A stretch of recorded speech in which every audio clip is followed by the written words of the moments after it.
40 years ago. Beneath the orange skies of planet Cereal, peace thrived. The landscape was calm, sunlit, and filled with the quiet routine of life. Cerealians worked alongside their Namekian neighbors and enjoying the peace. Monito, the elder Namekian, inspected a fresh harvest. A Cerealian youth offered water with a smile. It was simple, it was kind, and like all things in Dragon Ball, it wasn't meant to last. But that peace vanished under a full moon. It started with strange shapes in the sky. A fleet of space pods tore through the atmosphere, slamming into the soil with violent impact. Explosions shook the fields. They came crashing down without warning. Explosions tore through the land. We barely had time to react.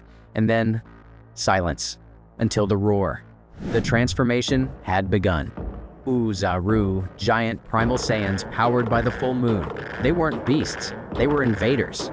And they came with purpose. Their size, their strength, it was overwhelming.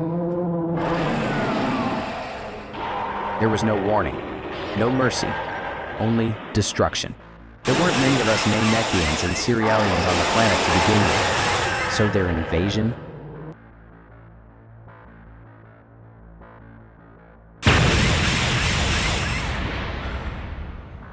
That day marked the beginning of the Saiyan terror.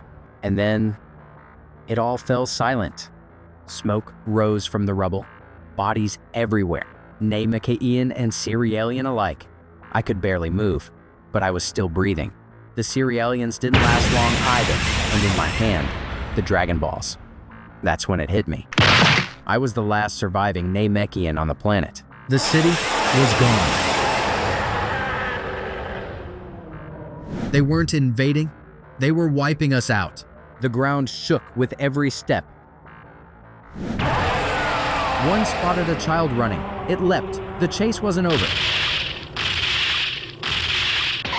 Inside a broken building, a mother shielded her son. That boy was Granola. Too young to fight. Too scared to speak. The Oizaru crashed in. Red eyes locked. She held him tight.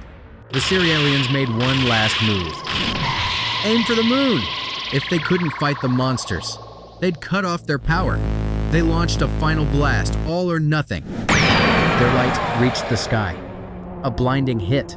The Oizaru roared. The spell broke. They started falling. But the damage was already done. Their shot hit its mark. Light burst across the sky. The Oizaru froze. The moment broke their rampage. But the monsters weren't done just yet.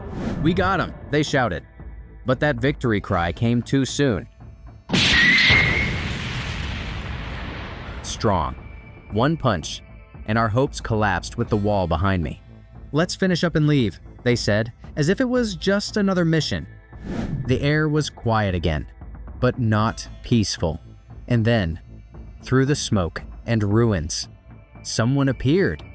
He didn't move like the others, didn't laugh, didn't roar. He just stared.